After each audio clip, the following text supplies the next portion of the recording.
Welcome everyone to Couch Potato Diary. Happy Monday. My name is Peter Klein. Thank you very much for tuning in today. Coming up on the show, we recap what we saw in the Canadian Football League this week, plus NHL and NBA winners and losers of the off-season so far. So thank you all so much for tuning in, and let's get right into it and start talking some football.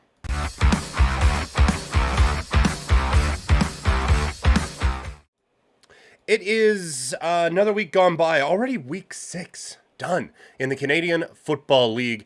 Just a few kind of observations as we roll on. We will start with the game on Thursday, and obviously the big news out of this one is Cody Fajardo going down with an injury. We will see what it actually is at the time of this recording, 11:58 on a Monday morning. Haven't seen anything just yet that would indicate what it may be. Montreal is on a bye this week, so we're probably not going to get anything. And now this is where I think a lot of teams went out and made some moves to address the backup quarterback position in the offseason. And Montreal has Caleb Evans back there. Caleb Evans is not going to lead this team to a Grey Cup, but he could absolutely... Sorry, adjusting light there. He could absolutely lead this team to still first place in the East, depending on where things are at right now. They're 5-1. They are 4 points up on Toronto and Ottawa for top spot in the East right now. They have a bit of breathing room, and I think he would be able to kind of hold it off a little bit. They have Saskatchewan then coming up on Thursday, July 25th. Saskatchewan also playing with a backup quarterback, and then I would say the rest of their team is better than what the Riders have. So all hope is not lost in Montreal if Cody Fajardo is able to come back in 3, 4, 5 weeks, something along those lines. Obviously, if it is an extended loss, this is still a very good team.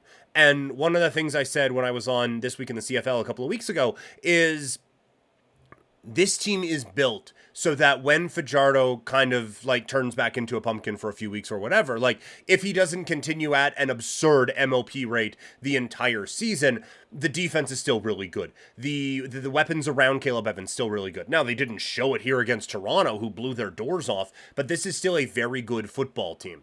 On the Toronto side, it doesn't matter who's at quarterback. That's a huge win for them. If they lose that game, all of a sudden now, you have Montreal at 12 points, you have you at 4, and you can kind of kiss that first place in the East goodbye. And then all of a sudden, Ottawa's passing you after their wild win over Edmonton. So this was a big one for the Toronto Argonauts to get back on track. I don't think we learn a ton about this defense. I still think there are so many good pieces on this defense. This should be a good defensive football team, and I do think they will get there. But for the offense to put up that amount of points on Montreal has to feel pretty good. Winnipeg against Calgary on Friday night out in Manitoba. That was a wild one. I feel like both teams should come out of this one more concerned than when they came in. For Calgary to give up 41 points to Winnipeg with how they have been playing is a major red flag for a team that's supposed to be built on defense. But you like that Mayer was able to kind of step up in a few situations. And for Winnipeg to allow Mayer and this offense that had kind of been scuttling a little bit to put up 37 points on you is just, it's concerning. I don't, like I said, I don't come out of this game feeling better about either of these teams. I come out of this game feeling better about the two teams we're going to talk about next here in Saskatchewan and BC than I do Winnipeg and Calgary. In that game out in Vancouver, the Lions really do establish just how damn good they are. Vernon Adams, I feel like, I don't want to say has flown under the radar, but so much talk has been about Cody Fajardo, and so much talk has been about this resurgent Saskatchewan Roughrider team that Vernon Adams is like, hey, just over here, maybe still best player in the Canadian Football League. Just wanted to remind y'all of that. Thanks. Cool. Great. Awesome. That was an amazing performance against the Saskatchewan defense that has had some ups and downs this season, but it is still pretty good. Vernon Adams reminded everyone he is the best quarterback in the Canadian Football League, and he is the best player in the Canadian Football League. And he reminded Saskatchewan there's levels to this game. And the Riders, even with a healthy Trevor Harris, I don't think are on the BC Lions level. That doesn't mean Saskatchewan can't finish first in the West, but I do think that it means come playoff time that even if the Riders do finish first in the West, they'd be home underdogs in the West Final. But I think this is going to be a legitimate battle for top spot in this division going forward. I don't think it's just going to be BC kind of running away and hiding, but I do think that it shows Saskatchewan, they're not quite at that level just yet. And it's something we talked about on the Rider Happy Hour, which is coming back this week. This is a team that still feels like it's a piece or two away on the defensive side of the football. And then Ottawa and Edmonton, I am stunned that, again, as we sit here 4 minutes ago from when I last did a time check, I'm stunned that Edmonton hasn't fired their coach yet. Just absolute mismanagement at the end of this football game. They continue to have very poor execution. And it's something we talked about at the time. It's something we've talked about all offseason. The decision to bring in McLeod Bethel-Thompson feels like a mistake. Trey Ford was such a spark plug for this team a year ago, and to not give him the reins and continue to build off of his strengths is a major, major, major miss for this football program, and I think is setting them back. And we'll see. Like, again, I am shocked we haven't had the press release today that Chris Jones and everybody has been fired. And I get there's different limitations because of a stupid coaching salary, whatever. Changes are needed. Changes are absolutely needed. For Ottawa, it's 3-2 now, and they haven't looked as impressive as I thought, but I don't think they've looked as bad as they did a year ago. So good on you, I suppose, for being able to get out of that. But we'll do power rankings coming up on Wednesday. They're out now on 3 Down Nation, but I don't know, man. There's a lot that's kind of just clumped together right now in this league. It's been a fun year so far. Do not get me wrong. I have enjoyed the Canadian Football League this season, but there's some interesting things going on as we get ready for next week. It all begins. Also, this is a yearly thing.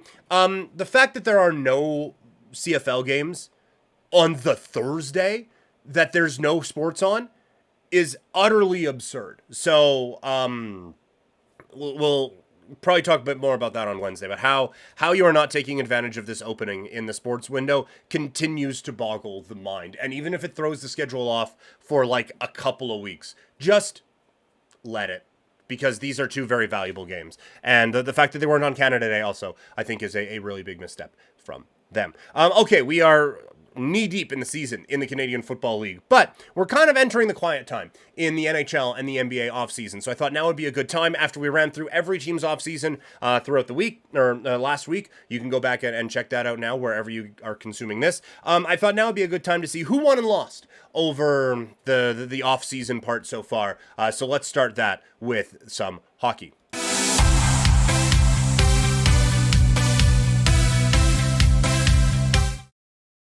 All right, let's begin with the winners, shall we? And I think the first winner is the New York Rangers. They went out and I think made a really great move in acquiring Riley Smith.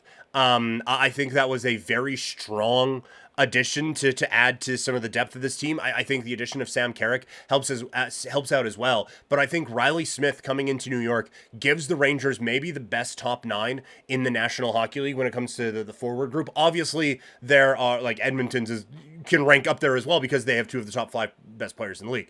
And same thing when it comes to the Leafs, right? But when you look at, like, Kreider, Panarin, Zibanejad, Smith now, Hedl and Kakko for a full year, Lafreniere bouncing back after what he did last year. I just think you look at this group and it is a scary, scary team to watch. And I think they have, again, kind of cemented themselves as one of the favorites in the National Hockey League. And not very far from there, the New Jersey Devils, they made the exact moves that they needed to make this team a Stanley Cup contender. When you look at bringing in Jacob Markstrom and Pesce, those were the 2 things that were missing last year. They needed one more impact defenseman, and they needed the goalie. They went out and got probably the best goalie available and one of the better defensemen available to lock in with this core group that they have now. It's really, really impressive what they have been able to what they've been able to do out in New Jersey. And I think that the Battle of New York is going to be alive and well this year with them. And the Islanders aren't going to go away as much as we maybe get annoyed by them. And then obviously the Nashville Predators. Like on my notes, I just kind of have like who they got and whatever. And it was just Nashville. Everyone. They just built a quality second line out of free agency. And for a team that was a one-line team, almost exclusively last year, to be able to go out and add a really dynamic playoff tested second line with Stamkos, Marchessault, and Player X, I think is a really strong impact. And then to keep Saros around, that this is a huge win for the Nashville Predators, and no one's telling you differently, but that this is, when you look at kind of the Central, and it feels like maybe Dallas takes half a step back, maybe Colorado takes half a step back, Winnipeg, we don't know what's going on out there. All of a sudden, there's a path up the middle for the Nashville Predators to go up and make a real run. I think the Chicago Blackhawks are a winner of the offseason so far as well. I like what they have done, adding Bertuzzi and Teuvo Teravainen to already basically getting back Taylor Hall. That this is still not a good hockey team, but they are going to be a better hockey team than they were a year before. And this is going to help them continue on. Like I said on the team breakdown, Bertuzzi and Teravainen aren't going to be your top line in 2 years, but they can be your third line, and you're going to feel really, really confident about that going forward. So I think Chicago has put themselves in a really good spot now, both to improve in the future and then to build off of this foundation going into the years to come. And I think Edmonton is another one of the offseason. They would be an absolute stone cold lock winner of the offseason if they would have been able to go out and get another defenseman. But to go out and add Skinner and add Arvidsson, keep a couple of your other guys around, and give you, again, a really, really strong depth scoring group, which is something they've never had out in Edmonton with McDavid and Draisaitl. I think you have to look at the Oilers as one of the winners of this offseason. And if they can go out and add a defenseman, they might be the winner of the offseason. So if there are to be winners, there must be losers. Who has lost the offseason so far? Number one to me, the Ottawa Senators. Yes, they went out and got Ullmark. That was something they needed. But that Jacob Chychrun trade is so bad that I think it makes them a loser of the offseason.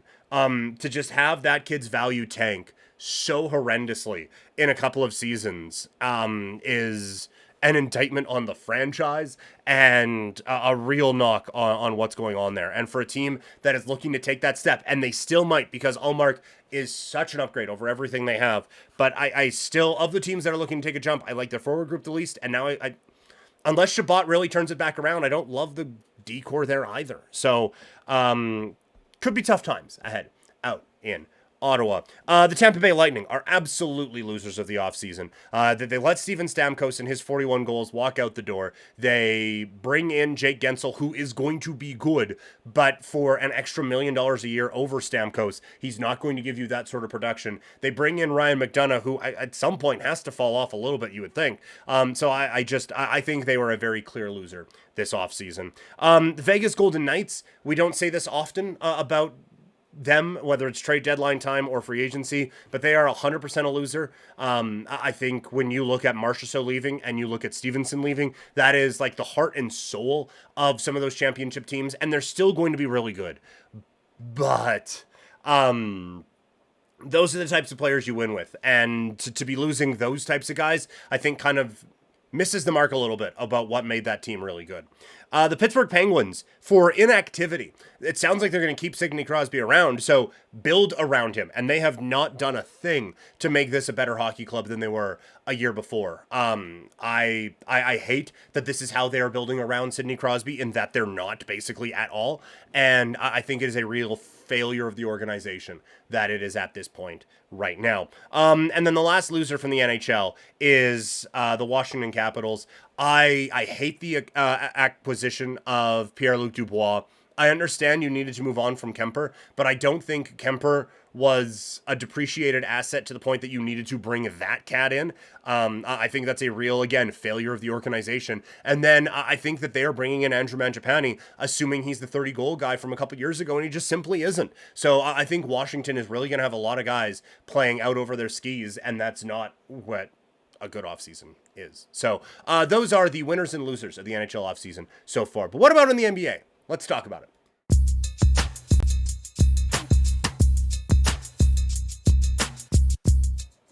All right, the big winners in the NBA as we look at winners and losers of the NBA offseason, now that things have kind of quieted down a little bit.